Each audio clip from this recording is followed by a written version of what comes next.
Resumen de la obra: Los hermanos Karamazov, Fyodor Dostoyevsky.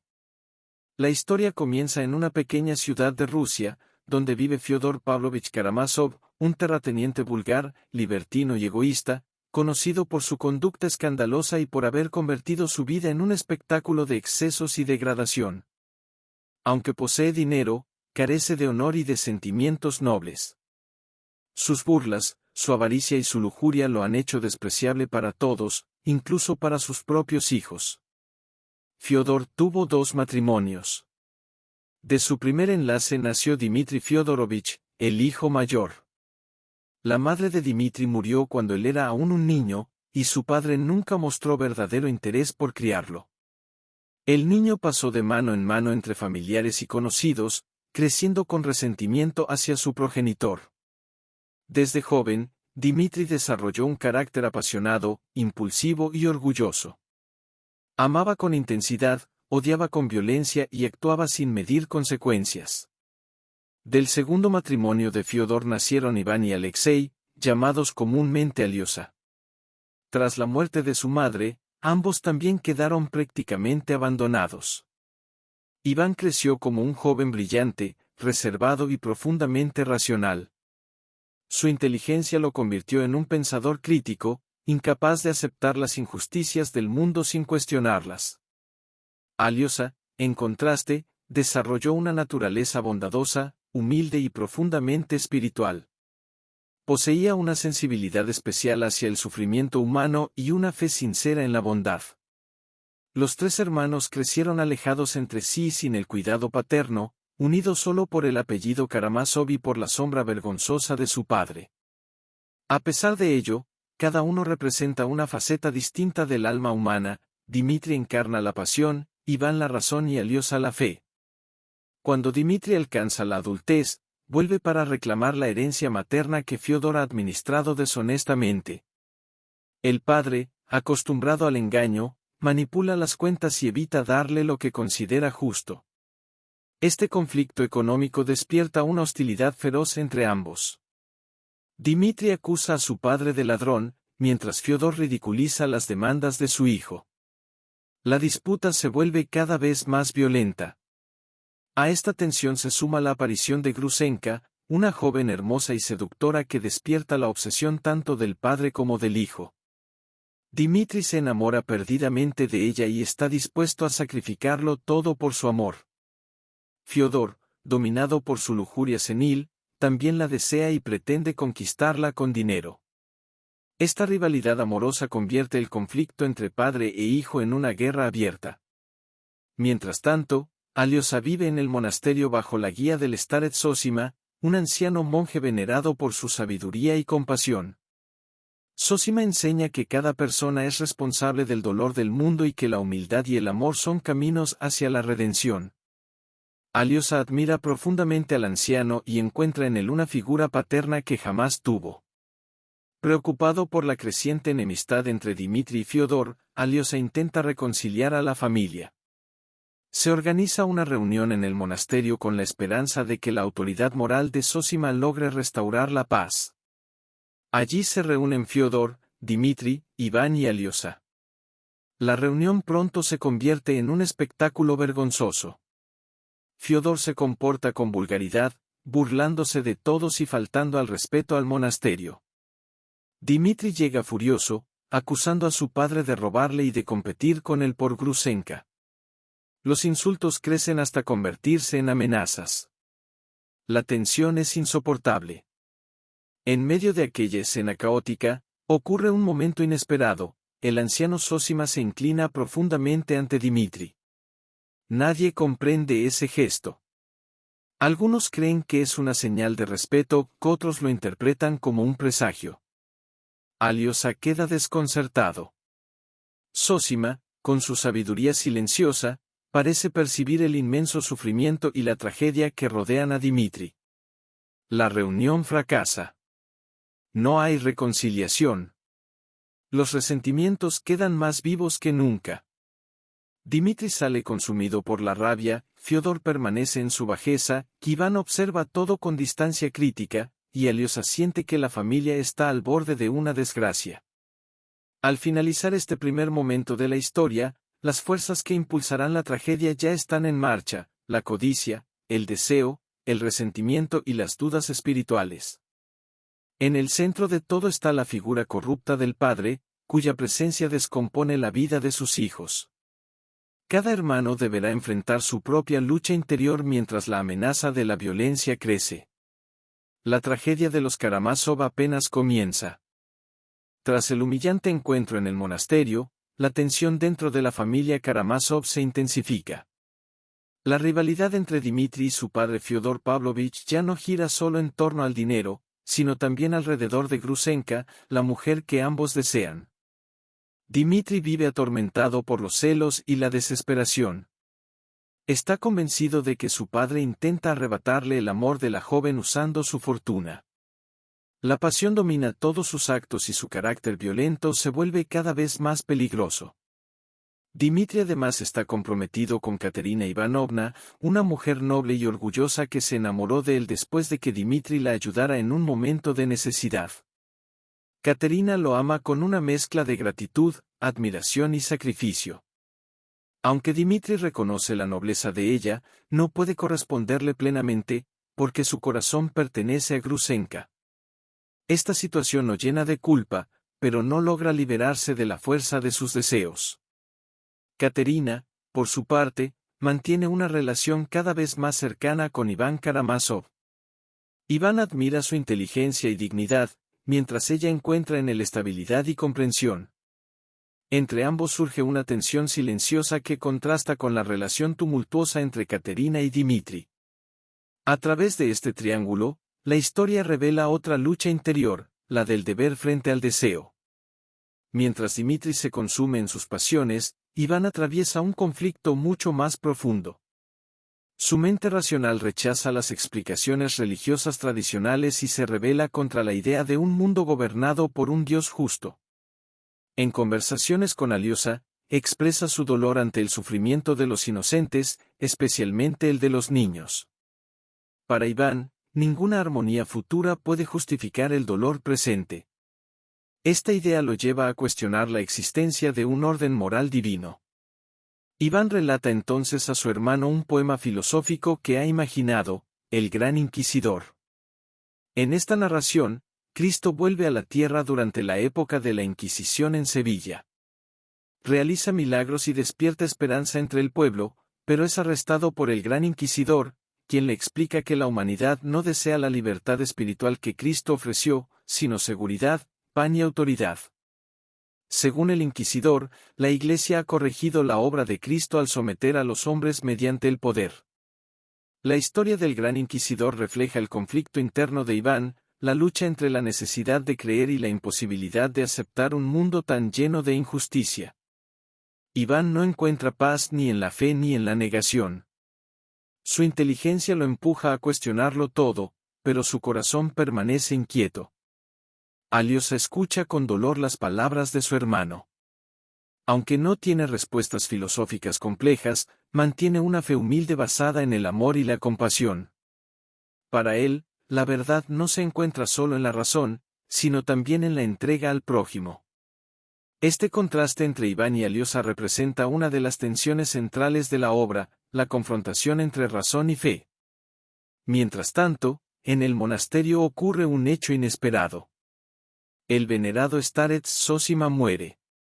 Todos esperan que su cuerpo permanezca incorrupto como señal de santidad, pero sucede lo contrario, el cadáver comienza a descomponerse rápidamente, provocando escándalo y desilusión entre muchos creyentes.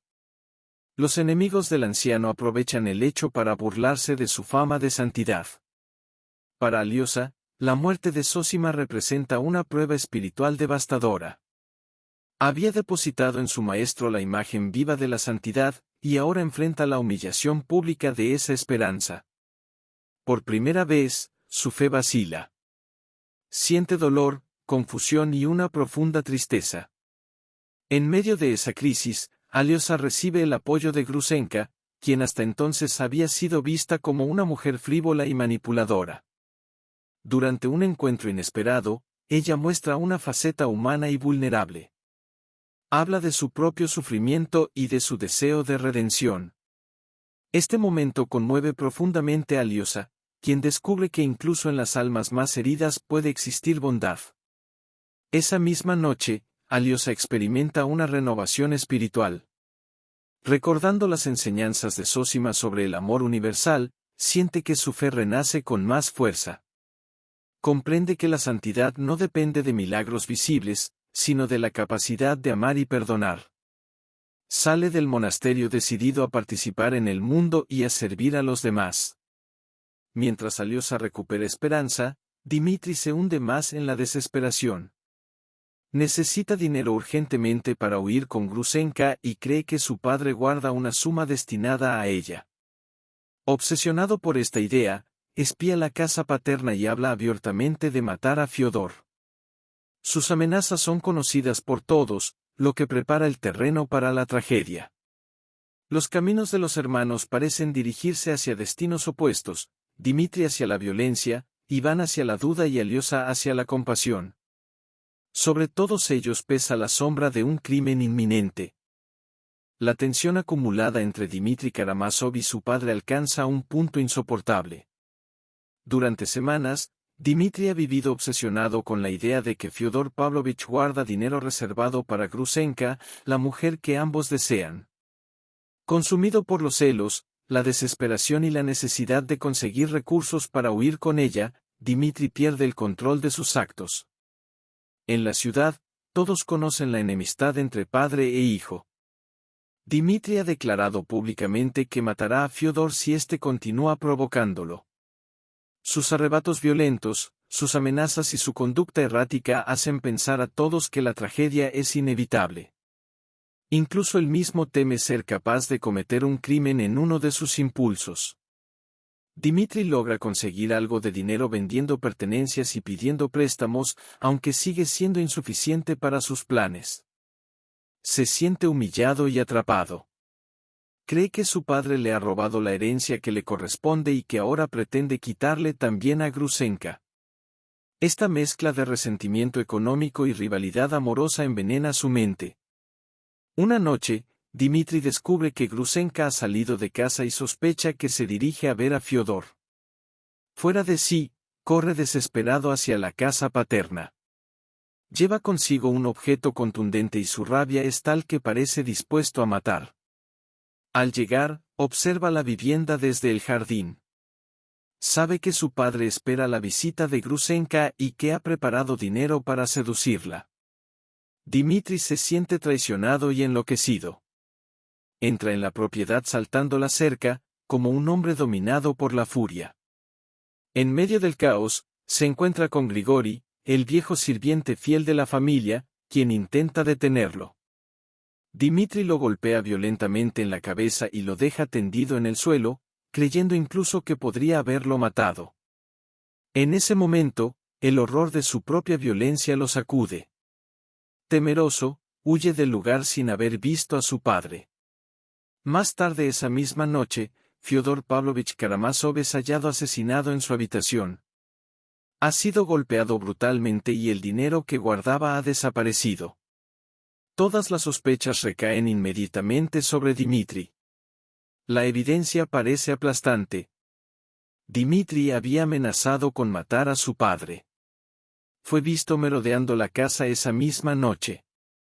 Golpeó a Grigori al escapar. Además, poco después aparece con una considerable suma de dinero, gastándola impulsivamente en una posada donde cree encontrar a Grusenka. En aquella posada, Dmitri vive una escena frenética. Descubre que Grusenka no ha ido a ver a Fyodor, sino que se ha reunido con un antiguo amante. Dmitri, al verla, oscila entre la desesperación y la exaltación. Gasta dinero sin medida, bebe, grita y se entrega a una especie de celebración salvaje. Su comportamiento parece el de un hombre culpable que intenta disfrutar sus últimas horas de libertad. Cuando la policía llega, Dmitri es arrestado. Él admite haber golpeado a Grigori y reconoce que deseaba la muerte de su padre, pero niega haberlo asesinado. Afirma que el dinero que tiene no proviene del robo, sino de una suma que había guardado anteriormente. Sus declaraciones, llenas de contradicciones y emoción desbordada, no convencen a nadie. Mientras Dmitri es interrogado, emerge la figura de Smerdyakov, el sirviente enfermizo e introvertido de la casa. Considerado hijo ilegítimo de Fiodor, Smerdyakov siempre ha vivido en silencio, observando a la familia con una mezcla de resentimiento y sumisión. Antes del crimen, había informado a Dmitri sobre ciertas señales convenidas que indicarían si Grusenka estaba en la casa, lo que lo convierte en una pieza importante en los acontecimientos. Sin embargo, Smerdyakov asegura que la noche del asesinato sufrió un ataque epiléptico y quedó incapacitado. Su aparente fragilidad hace que nadie sospeche seriamente de él. Toda la atención permanece sobre Dmitri, cuya vida desordenada y amenazas previas lo convierten en el culpable ideal. Iván Karamazov, aunque no cree plenamente en la culpabilidad de su hermano, tampoco puede defenderlo con certeza. Su mente racional empieza a atormentarse con la idea de que todos, de algún modo, son responsables. Recuerda conversaciones con Smerdyakov en las que expresó ideas sobre la inexistencia de una moral absoluta. Ahora teme que esas ideas hayan influido en alguien más débil.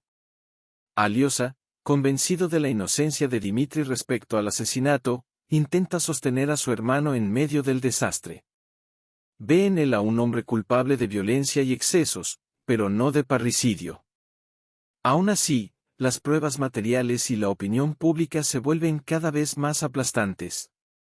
Dmitri queda encarcelado y espera juicio por el asesinato de su padre. Todo parece indicar que será condenado. La muerte de Fyodor Pavlovich no solo destruye a la familia, sino que expone las culpas ocultas de cada uno, la violencia de Dmitri, las dudas de Iván y el dolor compasivo de Alyosha. La tragedia ya ha estallado, pero la verdad aún permanece oculta. Después del asesinato de Fyodor Pavlovich Karamazov, la ciudad entera queda conmocionada. Las sospechas contra Dmitri parecen irrefutables. Había amenazado públicamente a su padre, fue visto en la casa la noche del crimen, golpeó al sirviente Grigori y poco después apareció con dinero en abundancia. Para la justicia y para la opinión pública, el caso parece resuelto incluso antes del juicio. Dmitri permanece encarcelado mientras se prepara el proceso judicial. Su situación es desesperada. Aunque insiste en que no mató a su padre, reconoce haber deseado su muerte y haber actuado con violencia. Esa mezcla de culpa moral e inocencia legal hace que sus declaraciones resulten confusas. Se acusa a sí mismo de ser un hombre miserable, dominado por las pasiones, pero niega ser asesino. En prisión, Dmitri comienza a experimentar una transformación interior. Por primera vez se enfrenta de manera profunda la gravedad de su vida desordenada. Comprende que sus impulsos, su orgullo y su violencia lo han conducido al borde de la destrucción. Aunque teme el castigo, empieza también a aceptar la idea del sufrimiento como una forma de purificación. Este cambio espiritual no borra su angustia, pero revela en él una nueva conciencia moral.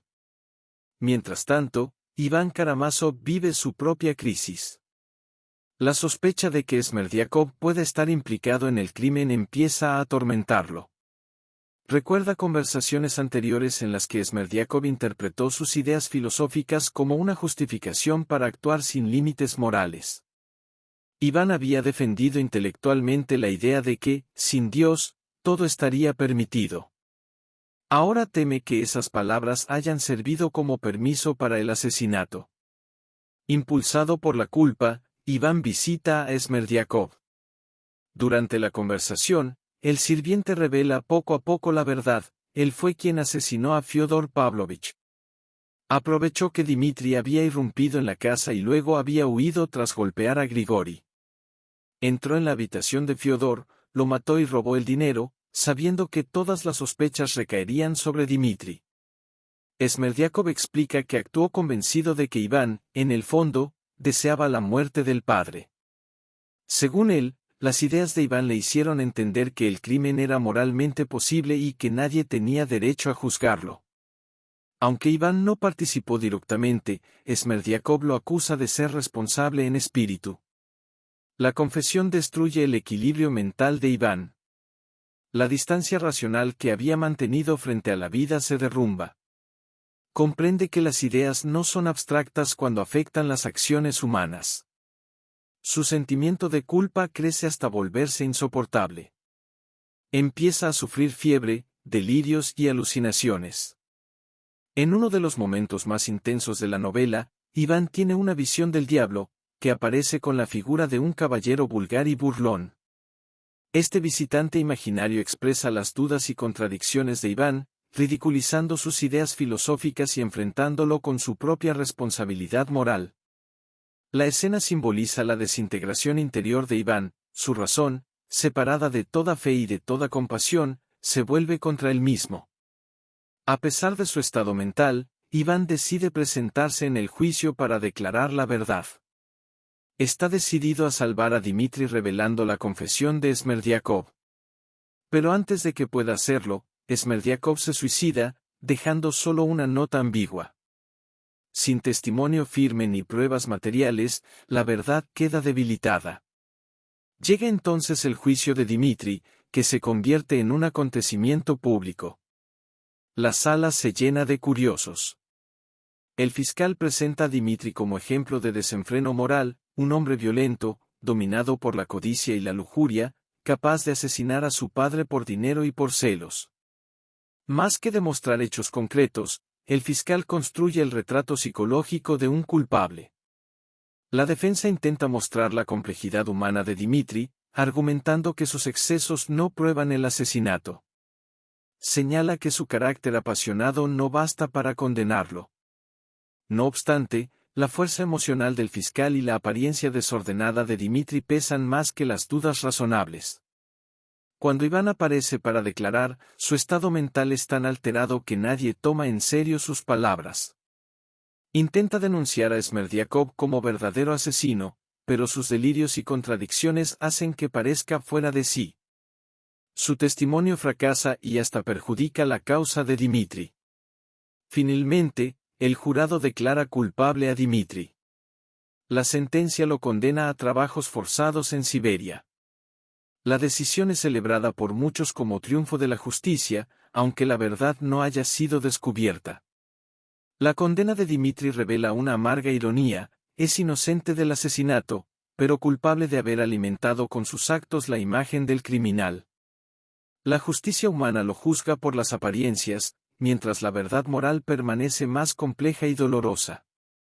Al final de este capítulo, la tragedia alcanza su punto máximo. Dimitri ha sido condenado injustamente, Iván está destruido por la culpa y la verdad ha quedado sepultada con el suicidio de Smerdiakov.